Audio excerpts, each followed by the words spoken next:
Émile Dupré nous présente La ville impossible, les cités malléables de Michael Deforge. Émile Dupré, right here. It's an actual pleasure to present Émile Dupré, who will be talking to us about impossible cities and shifting cities, malléables. Shifting cities in Michael Deforge's work. Merci, Émile. Allô. Merci beaucoup, Jean-Michel, pour ta belle présentation. Bonjour à tous, je suis très content d'être ici parmi vous aujourd'hui. Donc, je vais vous parler de Michael Deforge, qui est un auteur canadien assez apprécié, assez connu aussi, parce que c'est un auteur extrêmement prolifique. Donc, je vais vous parler un petit peu juste de lui pour vous le mettre en contexte. Michael Deforge, il est né à Ottawa en 87. C'est quelqu'un qui s'est fait connaître au début de sa carrière, puis pendant quand même assez longtemps, il a travaillé comme designer pour la série animée Adventure Time, qu'on peut voir à droite. C'est un cover qu'il avait fait pour la version bande dessinée. Il s'est fait connaître d'abord pour sa publication qui s'appelle Lose, qui est une série d'anthologies d'histoires courtes qui était publiée par Koyama Press entre 2009 et 2015. C'est là-dedans un peu qu'il a fait ses armes puis qu'il a comme précisé son style. Mais c'est en 2014 lorsqu'il publie End Colony, qui est son premier, pas son premier livre, mais sa première histoire longue, qui a eu un peu la consécration. Il a gagné d'ailleurs la même année un prix Schuster pour ce livre-là. Depuis, il publie énormément de livres. En fait, si vous faites l'exercice comme moi d'aller à la librairie acheter le dernier Michael Deforge, c'est souvent pas celui que vous pensez parce qu'il y en a déjà sorti un autre. Il en sort au moins un par année. Il continue à faire aussi des illustrations pour plein de magazines, New York Times, The Walrus, Bloomberg. Puis il fait aussi énormément d'illustrations à caractère social, des posters pour des manifestations, ou des événements caritatifs, mais toujours avec un fort côté social.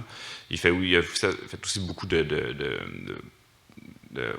d'affiches, de spectacles et tout. Alors, ça fait partie quand même de son style aussi, le poster. Le style de Deforge est quand même très reconnaissable immédiatement, même si lui aussi est très malléable. Il change constamment, mais on peut toujours garder comme trait le plus facilement identifiable probablement les couleurs qu'il utilise.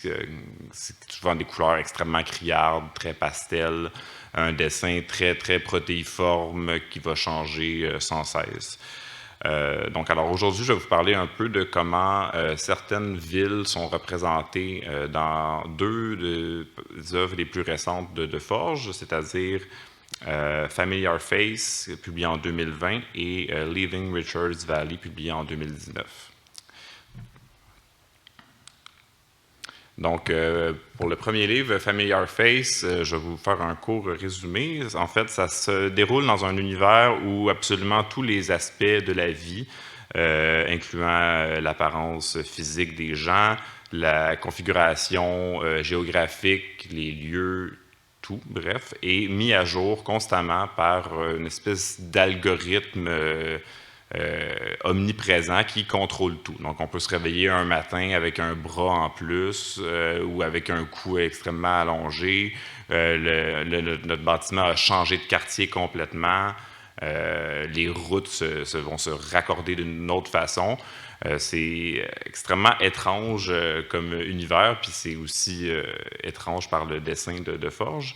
Et aussi, c'est important de dire que les personnages ne comprennent à peu près jamais pourquoi les choses changent. On fait juste assurer à tout le monde que c'est fait pour leur bien, finalement. Mais on n'en sait jamais vraiment plus. L'histoire en tant que telle de Familiar Face va raconter l'histoire d'une narratrice anonyme qui travaille au bureau des plaintes de cette société bizarre. Le bureau des plaintes, c'est-à-dire elle fait juste lire les plaintes qu'elle reçoit, mais elle ne doit pas y répondre, elle ne doit jamais rien faire. Elle fait juste accepter les plaintes des gens. C'est déjà un travail pas très reposant. Et un jour, sa conjointe disparaît du jour au lendemain. puis elle va essayer de la retrouver dans cette espèce de monde où c'est impossible de trouver quoi que ce soit. Puis elle va finir par se mêler un peu à des groupes simili-terroristes sur des gens qui vont être en fait plutôt des anarchistes que des terroristes, là, qui vont essayer de brasser un peu ce système-là pour redonner aux gens un peu plus de pouvoir. Alors, je vais vous parler en fait un peu d'abstraction avant de commencer à vraiment... J'utilise le terme abstrait puis abstraction en sachant que c'est pas réellement de l'abstraction, mais souvent quand on voit les dessins de Forge de prime abord, on est tenté de penser que c'est de l'abstraction. En fait, la ville de Familiar Face, comme vous pouvez voir ici, ça c'est toutes des illustrations qui représentent des morceaux de la ville. Ce que je trouve assez intéressant, c'est qu'en fait, c'est absolument pas clair c'est quoi qu'on regarde. Quand on regarde ça de prime abord, peut-être en fouillant vraiment, on peut trouver certains éléments qui vont nous aider, mais de prime abord, la ville a l'air complètement abstraite. En fait, souvent, le livre a besoin d'enseigner à ses lecteurs les éléments de la ville. Donc là, sur ça ici, si je les identifie, puis qu'on rajoute la narration, on peut voir que, en fait, chaque chose est décrite par la narratrice. Puis une fois que ces choses-là sont décrites par la narratrice, on peut penser que le lecteur va peu à peu identifier ce qu'il voit. Donc, si on regarde la première image, qui sont en fait des bâtiments, au début, ça a l'air d'une espèce de tas de pneus qui font, je ne sais pas trop. Puis, mais si on sait que ça, c'est des bâtiments, on est un peu obligé ou pas obligé, mais le lecteur, naturellement, va un peu se mettre à chercher les éléments qui vont l'aider à identifier ces choses-là. C'est peut-être plus clair avec la vignette en dessous qui est sur des métros, en fait, parce que, une fois qu'on sait que ce qui est en bas, c'est une station de métro, un wagon, des rails, il y a quand même quelque chose qui peut se passer. On peut reconnaître des fenêtres, justement, des rails, quelque chose comme ça. En fait, ça me fait un peu penser à l'effet qu'on appelle la pareidolie, qui est quand l'espèce de propension que le cerveau a à quand il voit quelque chose d'aléatoire ou comme quand on regarde un nuage dans le ciel, on voit des formes, ou quand on regarde une prise de courant, on voit un visage. Il y a quelque chose qui se fait comme naturellement dans le cerveau humain pour reconnaître des patterns, finalement, pour faire un peu sens de ce qu'on voit. Cela dit, c'est pas tout à fait ça chez DeForge, parce que j'ai quand même l'impression qu'il n'y a pas vraiment d'indice qui va donner une indication claire de ce qu'il essaye de représenter. Dans le fond, c'est vraiment, comme je disais, une fois que la narratrice apprend au lecteur qui est en train d'observer un bâtiment, j'ai l'impression qu'il y a quand même un genre de jeu qui va s'amorcer entre le lecteur et le dessin, un genre de cherche et trouve, d'essayer de comprendre un peu, comme dans la deuxième image, là, une fois qu'on sait que c'est une autoroute, mais là, on voit quand même clairement qu'il y a des voitures sur cette chose-là. Donc, c'est un peu de forcer des étiquettes sur certains éléments qui va ensuite accompagner le lecteur au long de la lecture. Je vais faire aussi une petite parenthèse. Je suis un artiste extrêmement différent, en fait. Pour parler d'abstraction en bande dessinée, un historien de l'art qui s'appelle Jean Harouille, je ne suis pas certain de prononcer son nom correctement, il est célèbre pour avoir parlé de Corto Maltese de Hugo Pratt. Il appelait quelque chose, une sorte de dessin des images aveugles. Les images aveugles, en fait, c'est une image qui, lorsqu'elle est prise hors de son contexte, on ne distingue pas vraiment ce qu'on regarde. Dans cette séquence-là, qui est tirée de la balade de la mer Salée, on peut le voir surtout dans la page de droite, là, les deux cases du haut, où même si, il y a quand même des pieds, je crois, puis un visage, on ne peut pas vraiment reconnaître que c'est de l'eau, que c'est de l'océan, parce que si on sort la case puis qu'on la regarde là, avec des œillères. Évidemment, quand on la lit comme ça, dans une séquence, on ne s'aperçoit même pas que ce qu'on est en train de lire est proche de l'abstraction. C'est intéressant parce que justement, chez Deforge, c'est un peu, c'est quand même différent de ce principe-là parce que même dans la séquence, il n'y a pas vraiment, on n'a pas d'aide pour comprendre le contexte. Donc, c'est pas juste en lisant une séquence qu'on va avoir les réponses. Chaque case est un peu à prendre isolément.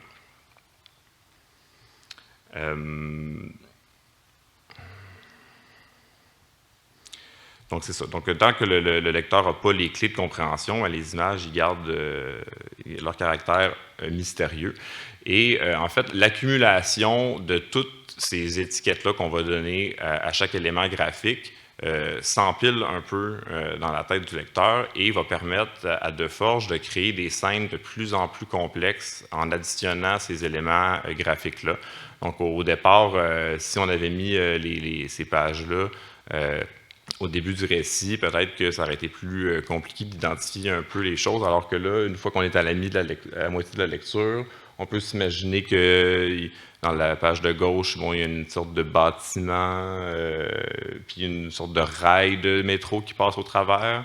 Donc, ça permet aussi de dessiner cette ville qui est absolument impossible à s'imaginer, parce que c'est beaucoup trop malléable, beaucoup trop en constant changement. Bon, là, c'est sûr que quand je dis ça, ça donne l'impression que c'est un enfer de lire ça parce que c'est constamment en train de demander énormément au lecteur. Puis c'est vrai que Deforge, c'est pas un auteur toujours facile à lire. Cela dit, imaginez que c'est un genre de lecteur idéal là, à la Umberto Eco qui est en train de lire ça puis qui comprend un peu tout parfaitement. Là, moi, c'est un peu ça que je m'imagine quand je fais mes analyses. Cela dit, c'est pas gratuit non plus, c'est pas une complexité qui sert à rien, parce que en fait, ça représente un peu ce que vivent les personnages de cette société dystopique-là. C'est-à-dire que je vais vous faire une petite lecture d'une citation, en fait, de ce passage-là, où la narratrice explique un peu qu'est-ce qui se passe avec les optimisations de la ville. Alors, with every passing year, our bodies became more and more optimized, but optimized how, it was impossible to say. Our cities too had become optimized. They were finely tuned, highly efficient machines, but efficient how? If they were machines, what were their functions? We had no one to ask. Je vais faire une petite traduction rapidement. Chaque année, nos corps étaient devenus de plus en plus optimisés, mais optimisés comment, c'était impossible à dire. Nos cités également étaient optimisées, mais elles étaient des machines parfaitement ajustées et efficaces. Mais efficaces comment? Si elles étaient des machines, quelles étaient leurs fonctions? Nous n'avions personne à qui le demander. Donc, en fait, comme on constate ça, ben, la narratrice et les autres personnages de cet univers-là ne comprennent pas l'univers dans lequel ils évoluent. C'est quelque chose qui échappe à tout le monde. On ne peut pas poser de questions sur ça. Et je pense que cette espèce de sentiment-là qui doit être vécu par la narratrice et les personnages de Familiar Face est également partagé par le lecteur qui, lui non plus, ne comprend pas exactement ce qu'il est en train de regarder, mais qui doit croire l'auteur un peu aveuglément quand l'auteur lui dit que ce qu'il est en train de regarder, c'est une station de métro, un parc, un immeuble à appartements. On est un peu forcé d'accepter ça si on veut poursuivre notre lecture puis être un bon lecteur. Donc, c'est quand même il y a toujours un effet chez Deforge un peu push-pull, je ne sais pas trop comment le dire en français. Il y a quelque chose avec le dessin qui va captivé par son étrangeté, mais qui va aussi un peu repousser le lecteur par disons, sa difficulté, l'absence de repères. On a de la difficulté à savoir qu'est-ce qu'on regarde, puis des fois, ça peut être un peu décourageant, mais il y a quelque chose, justement, de retranscrire l'effet du lecteur, des personnages au lecteur, qui est... alors, pour le coup, vraiment dépendant de la narration. D'ailleurs, Michael Deforge, c'était dans le cadre du Festival de BD de Montréal l'année dernière, je crois, il avait fait une présentation où il parlait un peu de la voix narrative qu'il utilise dans ses livres. Un peu tous ses livres ont toujours le même ton, une narration très distancée, assez froide, assez clinique. Et en fait, lui comparait ça à des documentaires genre BBC, Planet Earth, quelque chose comme ça. Quelque chose d'extrêmement détaché de l'action et vraiment pas d'implication émotive, même si c'est souvent les histoires parfois tragiques, parfois drôles, mais il y a toujours une distance narrative. Puis je pense que ça sert énormément pour ce genre de récit-là où justement le lecteur a besoin de points de repère, il a besoin d'une voix, disons, une certaine neutralité pour pouvoir progresser à l'avant dans sa lecture, puis vraiment bien identifier chaque élément. Ensuite, je vais vous parler un peu d'un autre livre qui est sorti un peu avant, en 2019. C'est Leaving Richards Valley qui va faire mentir ce que j'ai dit au début sur Michael Deforge et la couleur, parce que ce livre-là est complètement en noir et blanc. Et en fait, ça oscille un peu entre la couleur et le noir et blanc. On reconnaît quand même son style immédiatement dans ce livre-là. Je vous fais un court résumé également pour Richards Valley. En fait, dans ce livre-là, qui est dans un ton très, très différent, là, on n'est pas dans la dystopie, on est dans un truc plus humoristique, même si il y a quand même énormément de sujets sociaux d'aborder. En fait, ça raconte les aventures d'une bande d'animaux et d'humains qui vivent dans une secte qui se situe dans un parc à Toronto. Un jour, certains des animaux vont transgresser les règles de Richard, le chef de la secte, et ils vont être bannis à jamais de la communauté. Donc ensuite, ils vont se mettre à errer dans les rues de Toronto, un peu désespérément, en essayant de trouver une nouvelle communauté pour les accueillir. Ils vont aller dans des squats artistiques, dans des ruelles, dans des centres communautaires alternatifs, dans toutes sortes d'autres choses qui ne sont pas des sectes, mais qui finalement ne sont pas si loin non plus.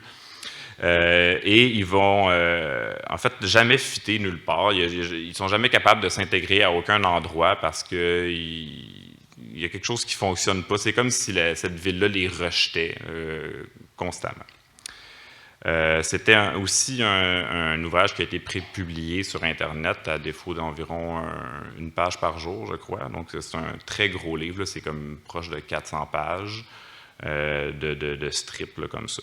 Bon, alors, ce qui saute aux yeux, comme je vous disais, c'est que c'est pas un livre en couleur, c'est un livre en noir et blanc, mais de surcroît, c'est même pire que ça, c'est que c'est souvent même pas vraiment dessiné comme livre.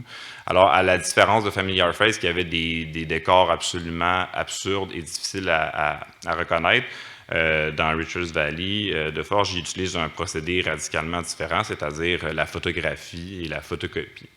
Donc, la plupart des éléments de décor de Leaving Richards Valley sont des photographies prises par l'auteur lui-même d'endroits à Toronto.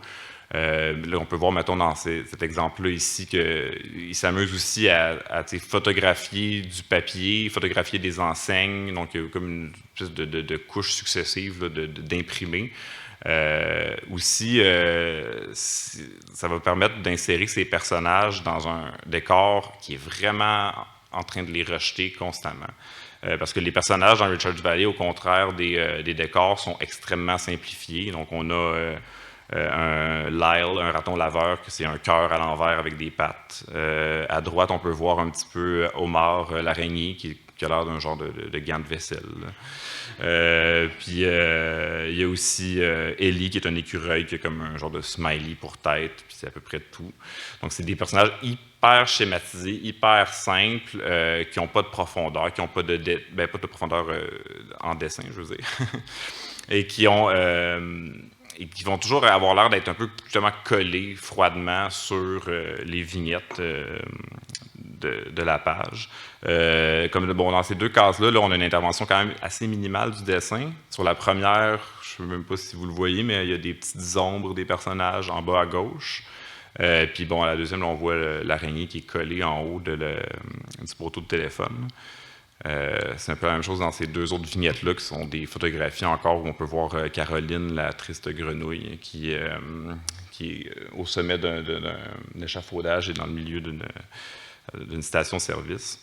En fait, c'est un peu la même conclusion que j'ai avec mon autre, avec le Familiar Face dont je vous parlais tantôt. Les décors de la ville ont la même fonction, c'est-à-dire d'expliciter comment vivent les personnages de cette œuvre-là, c'est-à-dire constamment en rejet et constamment dans un univers dans lequel ils n'y appartiennent vraiment pas. C'est comme là, ceux-là, c'est minimal, mais dans des cases où il y a plus d'interventions de dessin, on voit à quel point il y a quelque chose d'absurde à ce qu'on regarde parce que les personnages ont juste l'air d'espèces de fantômes qui vont entourer un peu ce monde-là. Donc c'est vraiment, ça condamne un peu ces personnages-là à ne jamais pouvoir trouver quelque chose qui va les accueillir parce que visuellement, ben, ils ne peuvent pas changer. Ils restent dans cet univers-là qui leur ressemble pas. Donc, dans les deux cas, moi, ce que je trouve intéressant avec l'œuvre de Michael Deforge, c'est que j'ai souvent l'impression, quand je lis ses livres, que c'est des livres, des idées et des histoires que je ne pourrais pas lire autrement qu'en bande dessinée. Car c'est des univers vraiment de papier, c'est des personnages qui vivent uniquement par le dessin.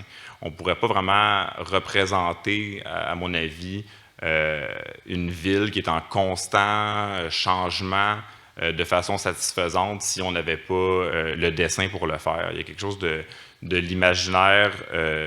On ne pourrait pas retirer les personnages à leur monde puis les envoyer dans le réel. D'ailleurs, c'est un peu ça qu'ils font dans Leaving Richards Valley et ça ne fonctionne pas. Les personnages, ils ne collent pas au réel.